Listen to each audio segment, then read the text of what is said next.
पीले दांत वाली बहू। रंजना कभी ब्रश नहीं करती थी।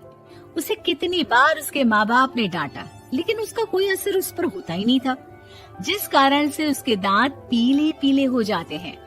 शादी के बाद। अरे बहू, वैसे तो तुझ में कोई कमी नहीं है, पर तेरे दांत इतने पीले कैसे हैं बेटा? कैसे मतलब?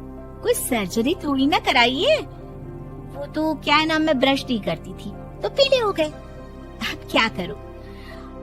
आप कहें तो लाल करवा लूं या फिर काले? यार ये क्या है, क्यों माँ से लड़ रही हो? लड़ रही हूँ? अरे मैं लड़ रही हूँ या ये बोल रही है कि दांत पीले हैं, पीले। अरे तपस्या थोड़ी ना की है इन्हें पीले करने के लिए। बकायदा ब्रश नहीं किया है 20 साल तक, तब जाकर। छी, कैसी बात कर रही हो? ये उस वक्त तो पीले नहीं थे जब हम लोग तुम्हें देखने आए थे। अरे तब साफ करवा लिया होगा डेंटिस्ट के पास जाकर। अब देखो कैसे पीले पीले लग रहे हैं। रंजना सास की तरफ गुस्से से देखती है। फिर शुरू हो गई पीले पीले पीले। अरे पीले तो तब भी थे जब मेरे हाथ का रसगुल्ला उड़ा उड़ा कर खा रही थी और बोल रही थी, लड़की नहीं गुणों का खजाना दे रहे भाई साहब आप। अब वो लोग करते भी तो क्या करते, पीले दांत वाली बहू पल्ले पड़ी थी तो झेलना तो था ही। एक दिन कीर्तन में रंजना गाना गा रही थी। अरे कमला बहन, माँ का द्वार है, यहाँ तो सब शुद्ध होकर आते हैं, फिर अपनी बहू को ब्रश भी नहीं करवाती तुम। दूर से पीले पीले दांत भक्ति में बाधा उत्पन्न कर रहे हैं। और कोई 2 साल के बच्चे थोड़ी ना लेकर आई हूँ मैं बहू बनाकर। अच्छी खासी लड़की है, अरे कैसे करवाऊं ब्रश? ये तो उसे खुद करना चाहिए ना। अब माँ बाप तो इसके जैसे तैसे निपटा दिए, ये नहीं सोचा कि सास कैसे संभालेगी। सास बहू को लेकर घर आ जाती है, लेकिन सोच लेती है कि अब इसे लेकर कहीं नहीं जाएगी। अगले रोज बहू कहती है, अरे क्या हो गया, मंदिर नहीं जाना क्या? कीर्तन का वक्त हो रहा है। मेरी मधुर वाणी से कान्हा जी जागते हैं और सोते हैं। आप तो जानती है ना उनकी भक्ति में कितना मन लगता है मेरा। वो क्या है ना, तबीयत ठीक नहीं लग रही है मेरी, आराम करूंगी मैं। तबीयत ठीक नहीं लग रही? अभी तो मिथुन के गाने पर नाच रही थी आप, और अब बोल रही है कि तबीयत ठीक नहीं लग रही। अरे भक्ति में मन लगा लो सासू माँ, ऊपर जाना है, क्या मुंह दिखाओगी आप? हाँ? सास को बहू की बात पर गुस्सा आ जाता है। मैं क्या मुंह दिखाऊंगी, इसकी चिंता तो ना कर, समझी? अपने मुंह की चिंता कर, जो ये पीले पीले दांत लेकर हर जगह पहुंच जाती है। पता है लोग कितना मजाक बनाते हैं। ना जी ना, मैं नहीं जाना कहीं तेरे साथ। तो ये बात है, कोई ना, मत जाओ, मैं अपने कमरे में ही बैठकर भक्ति कर लूंगी। ऊपर वाला दांत थोड़ी ना देखता है, मन देखता है, भावना देखता है। और अरे बस बस, तू सब कुछ दिखा, बस ये सफेद चमकदार दांत ना दिखाना किसी को, है? जा यहाँ से। बहू को सास की बात का कोई फर्क नहीं पड़ता, वो तो जैसी थी वैसी ही रह जाती है। सुबह नहाकर किचन में खाना बनाना, फिर खाना खाना, कीर्तन भजन करना और सो जाना। एक दिन, माँ जी मैं सहेली के घर जा रही हूँ, शाम को लेट आऊंगी। हाँ, तो जाना, मैंने कौन सा तेरी आरती करनी है घर पर बैठकर। रंजना सहेली के घर जाती है, जहाँ वो पार्टी में जाने की तैयारी कर रही होती है। अरे शिखा, कहाँ जाने की तैयारी कर रही है? मैं गलत वक्त पर आ गई क्या?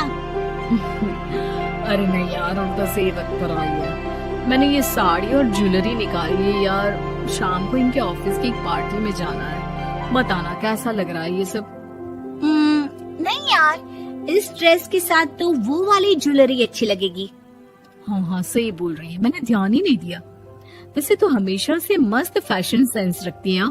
तो बड़ा जाती होगी ना पति के साथ पार्टी में। रंजना कुछ नहीं बोलती, बस सोचती है कि यार काश ये बात सही हो जाती, पर मैं क्यों नहीं जाती पार्टी में? क्या इन लोगों की कोई पार्टी होती नहीं होगी? रंजना घर आती है और रात में पति से सवाल करती है, एक बात बताइए, आप मुझे किसी पार्टी में क्यों नहीं ले जाते? क्या आपके यहाँ ऑफिस में पार्टी नहीं होती? पति बेचारा क्या कहता कि दांत पीले हैं तुम्हारे इसलिए। अरे कोई पार्टी होती नहीं हम लोगों के ऑफिस में, तो कहाँ से लेकर जाऊं? और मार्केट, मॉल, कहीं वीकेंड घूमना, कहीं तो। अरे यार, सारे हफ्ते में एक छुट्टी मिलती है, तो सोचता हूँ कि आराम ही कर लूं। क्यों? रंजना मन मार के रह जाती है। पहले कभी सास के साथ मंदिर जाया करती थी, लेकिन वो भी सास ने ले जाना बंद कर दिया। घर बैठी बैठी रंजना बोर हो जाती है। तभी उसे आइडिया आता है और वो मायके जाने का सोचती है। सासू माँ, 2 दिनों के लिए मम्मी के घर जा रही हूँ। अच्छा ठीक है, आराम से जा। और हाँ, माँ से कुछ अच्छी आदत सीख कर आना कि कैसे शरीर के हर भाग की तरह दांतों की सफाई भी जरूरी होती है, समझी? शुरू हो गई ना आप।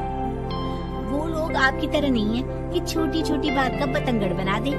उन लोगों के लिए मैं मायने रखती हूँ, ना कि मेरे पीले पीले दांत। रंजना माँ को बिना बताए उन लोगों को सरप्राइज देती है, लेकिन जैसे ही वो दरवाजे पर पहुँचती है, अंदर देखती है कि घर वाले कहीं जा रहे होते हैं।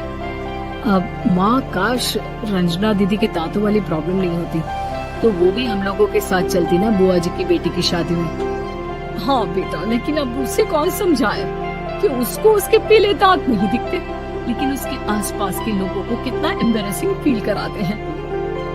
मुझे तो कितनी बार उसके स्कूल की टीचर ने शिकायत की कि उसके साथ कोई लड़की बैठना भी नहीं चाहती, और ना ही कॉलेज में कोई उससे बात करना चाहता था।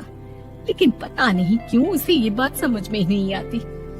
कोई कमी नहीं है उस लड़की में, बस यही कि दांत पीले हैं। वो तो भला हो जीजा जी और उनकी माँ का, जो दीदी को जैसी है वैसे ही रखा हुआ है। रंजना को अपने घर वालों की बात सुनकर बहुत दुख होता है। वो सोचती है कि वो क्या करे, लेकिन फिर वो सीधा डेंटिस्ट के पास जाती है, अपने दांत चमकाती है और कसम खाती है कि वो रोज ब्रश करेगी। अरे क्या हो गया, तुम तो 2 दिनों के लिए गई थी ना, पर कोई ना, अच्छा है, चलो आ गई तुम। रंजना सास के सामने आकर खड़ी हो जाती है और पूरी स्माइल करती है, उसके चमकदार दांतों को दिखाती हुई। चलो मंदिर। माँ, मुझे माफ कर दीजिए, मैंने आप लोगों को बहुत एम्बैरेसिंग फील करवाया। मैं आज से रोज ब्रश करूंगी।